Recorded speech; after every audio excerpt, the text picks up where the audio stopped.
Hello YouTube, my name is Sam Lawrence, and today I'm going to be discussing the latest developments or debacle, whether you want to term it that way, that consists of Donald Trump's policy towards allowing not just refugees or asylum seekers into the US, but in fact all Muslims, whether they be Muslim Americans or Muslims from any other country for the purposes of tourism, all the way up to immigration itself. It may seem ridiculous to my non-US viewers that this would even be a topic of public debate, but the xenophobic and racist Donald Trump has luckily brought it into the spotlight and exposed that at least 30% or more of potential Republican voters, which is a sizable portion of the United States population, also think that this is a at least debatable issue, if not a logical conclusion to draw from the latest terror attacks that we've seen in various places across the world. All of this seems a bit absurd, especially considering that the United States has had this debate ongoing since the September 11th attacks. It's been concluded again and again by qualified professionals both within the Transport Security Administration, the TSA, and its superior body, the Department of Homeland Security, which also looks over custom and border regulations within the United States. They have determined overwhelmingly that behavioral analysis is the key to deterring future attacks and determining who might be the most likely persons to engage in such behavior. Furthermore, we have to wonder on what basis one would determine the religion of a suspect. Would you have it printed on their passport? Would you have some sort of badge on their shoulder or on their chest, as Mr. Trump would suggest, and just as Mr. Hitler would suggest in 1932? I don't think either of these seem reasonable, nor do they correlate with current law and religious freedoms that are inherent within the US Constitution, as well as constitutions of basically every industrialized country in the world. So I think it's absurd to conclude that these would be legal or ethical searches to make of potential suspects. But we can't just look at that. We also have to think about what the future consequences of such a decision would be. In legal theory, this is basically half of the decision-making process that a judge goes through. And the first, obviously, would be the immediate consequences on the matter of debate or the case before the court. So, in other words, the judge says, what remuneration can I give to the plaintiffs in the case? What sort of impact will it have on them and their situation specifically?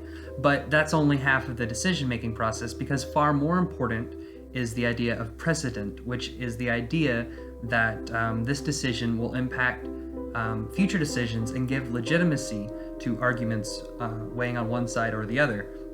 And sometimes it's contradictory to look at merely resolving the issue at hand and then how will this play out in the future.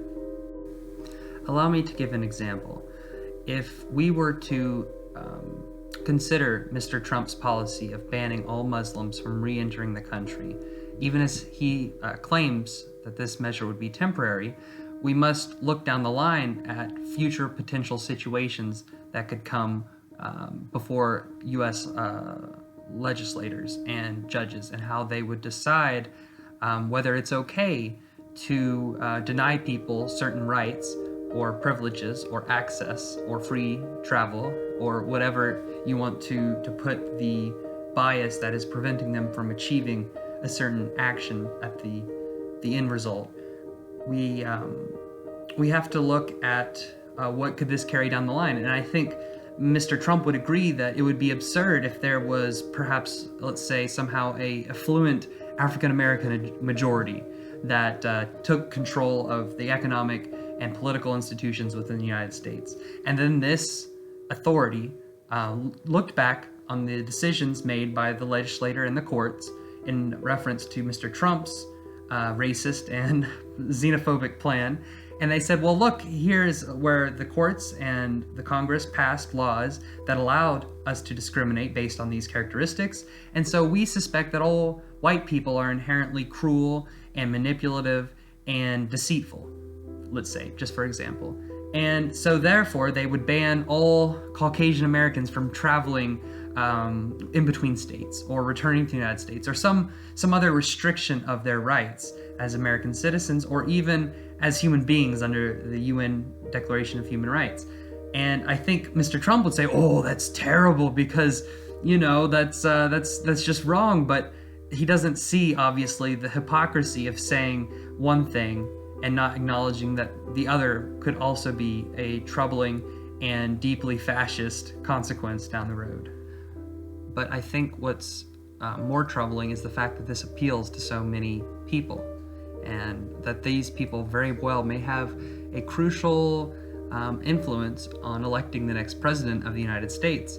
And so we have to address that this may have some common social, psychological root in perhaps the in-group, out-group mentality, and not liking people who don't look like us, who don't speak like us, and don't believe what we believe.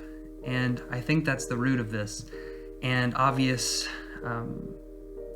implications of how this could carry over and disastrously impact the United States' credibility as a purveyor of democracy and of free thought is frightening, to say the least. And so I urge you to contend with those around you who may advocate all or parts of this policy, and think critically about the issues and what their implications will be, not only in this context, but in situations down the road.